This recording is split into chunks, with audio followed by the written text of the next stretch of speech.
Halo, perkenalkan nama saya Nili Ferdayanti, NIM 19103031. Di sini saya akan menjawab pertanyaan-pertanyaan dari UAS Audit Keuangan. Dalam laporan audit atas laporan keuangan, auditor tidak dapat memberikan jaminan atau garansi bagi klien atau pemakai laporan keuangan yang lain bahwa laporan keuangan auditan adalah akurat. Hal ini karena akan memerlukan waktu dan biaya yang jauh melebihi manfaat yang dihasilkan. Ada dua konsep yang melandasi keyakinan yang diberikan oleh auditor. Yang pertama, konsep materialistis, yang kedua, konsep risiko audit. Menurut saya, fraud adalah tindakan kecurangan yang dilakukan dengan sengaja, yang dimana tindakan tersebut menguntungkan diri sendiri, kelompok, atau pihak lain. Fraud dapat terjadi karena adanya peluang, kurangnya atau lemahnya kontrol internal, tekanan dari pihak lain yang mendorong untuk terjadinya kecurangan. Hubungan fraud dengan tingkat materialitas pemeriksaan auditor adalah jika terjadinya fraud dalam suatu perusahaan atau lembaga keuangan, maka akan menimbulkan kesalahan penyimpangan penyajian laporan keuangan yang diaudit oleh auditor. Bukti audit adalah segala informasi yang digunakan auditor untuk membuktikan apakah informasi yang diaudit sesuai dengan kriteria yang ditentukan. Auditor memerlukan bukti audit sebelum melakukan proses audit untuk menghasilkan pelaporan audit yang kompeten. Bukti kompeten harus didapatkan lewat inspeksi, pengamatan, keterangan, atau konfirmasi sebagai dasar untuk menyatakan pendapat laporan yang diaudit. Adapun jenis-jenis bukti audit yaitu sebagai berikut. Yang pertama, pengujian fisik atau physical examination merupakan bukti yang diperoleh lewat pemeriksaan secara fisik atau lewat perhitungan oleh auditor terhadap harta perusahaan, misalnya uang tunai, surat berharga, barang persediaan.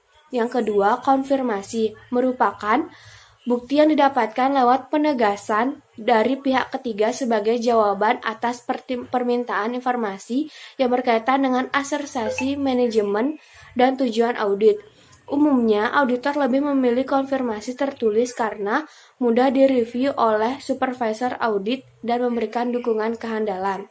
Yang ketiga, dokumentasi merupakan pemeriksaan atau penyelidikan oleh auditor atas dokumen dan catatan klien guna mendukung informasi yang telah tersaji. Dokumentasi digunakan secara luas sebagai bukti audit karena biayanya relatif lebih rendah dan pada banyak kesempatan menjadi satu-satunya bukti audit yang tersedia dan layak. Yang keempat, prosedur analitis dengan cara menggunakan perbandingan dan hubungan untuk menilai apakah saldo akun atau data lainnya tampak wajar. Misalnya, auditor melakukan perbandingan total beban gaji dengan jumlah tenaga kerja untuk menunjukkan apakah ada pembayaran gaji yang tidak semestinya.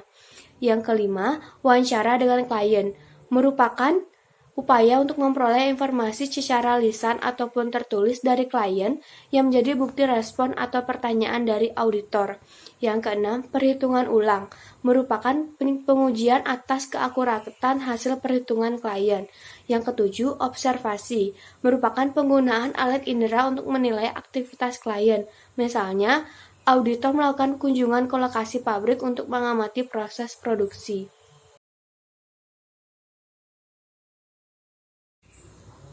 Pengertian fraud adalah upaya untuk menguntungkan diri sendiri atau golongan tertentu dengan cara ilegal atau melanggar hukum. Seseorang yang melakukan fraud pasti memiliki dorongan dan skema yang dikenal dengan istilah fraud triangle. Fraud triangle adalah istilah yang digunakan untuk menggambarkan tiga kondisi penyebab terjadinya kecurangan dalam laporan keuangan perusahaan. Analisis fraud triangle memiliki tiga tahapan untuk mendeteksi penyebab kecurangan pada seorang pekerja. Tahapan tersebut yaitu tekanan, peluang atau opportunity, dan pembenaran. Fraud triangle ini biasanya dikaitkan dengan pihak internal dan eksternal. Pihak internal adalah orang dalam perusahaan yang berbuat curang dengan memanfaatkan kekayaan perusahaan untuk kepentingan diri sendiri secara ilegal. Sementara faktor eksternal atau faktor dari luar adalah pihak-pihak vendor terkait yang menyediakan layanan dan jasa yang digunakan untuk operasional perusahaan. Contoh kasus yang terjadi pada tanggal 2 April tahun 2019. Disinilah awal mula kisruh laporan keuangan Garuda Indonesia yang dimulai. Semua berawal dari hasil laporan keuangan Garuda Indonesia untuk tahun buku 2018, di mana dalam laporan keuangan tersebut, Garuda Indonesia Group membukukan laba bersih sebesar 809,85 ribu US dollar atau setara dengan 11,33 miliar. Di mana angka ini melonjak tajam dibandingkan tahun 2017 yang menderita rugi sebesar 216,5 juta US dollar.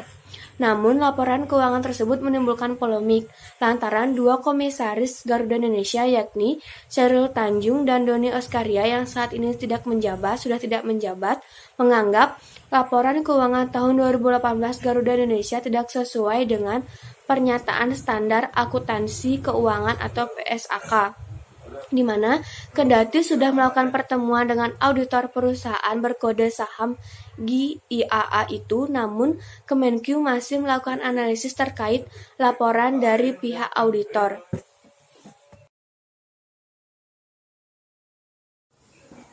Menurut saya, audit suatu perusahaan menjadi kegiatan penting yang harus dilakukan berkala. Proses audit dilakukan terhadap laporan keuangan perusahaan yang berfungsi sebagai sumber informasi terbaik kondisi perusahaan terkini. Laporan keuangan merupakan bentuk tanggung jawab perusahaan dalam upaya memenuhi akuntabilitas yang dituntut pada para stakeholder atau pihak berkepentingan. Dalam laporan tertuang informasi lengkap mengenai kinerja dan posisi keuangan yang nantinya menjadi dasar pengambilan keputusan. Itulah mengapa laporan keuangan perusahaan harus terjamin kewajarannya dan kebenarannya. Proses audit adalah cara terbaik menjamin kewajaran dan kebenaran laporan keuangan suatu perusahaan, di mana audit bukan semata mencari-cari kesalahan atau kecurangan, namun audit bertujuan memastikan kesesuaian laporan keuangan dengan standar akuntansi yang berlaku dan memberikan pandangan secara objektif terkait kondisi perusahaan terkini. Proses audit akan membantu perusahaan mengidentifikasikan masalah, risiko, dan kelemahan sistem yang berpotensi membahayakan aset perusahaan. Berbekal temuan itu, perusahaan dapat mengambil tindakan preventif maupun perbaikan. Demikian alasan mengapa perusahaan masih perlu dilakukan audit. Contoh kasusnya, perusahaan yang bergerak di bidang furnitur yang harus diaudit. Usaha bidang furnitur ini melibatkan beberapa pihak seperti pihak pemilik, pengelola, dan pengawas. Oleh sebab itu, tentu saja harus dilakukan audit laporan keuangan untuk menjamin tidak terjadinya kecurangan ataupun kesalahan. Proses audit juga berfungsi untuk memberikan informasi yang valid tentang kondisi dari suatu perusahaan. Lain halnya jika sebuah perusahaan dikelola oleh pihaknya, oleh pemiliknya, maka tidak perlu dilakukan audit keuangan.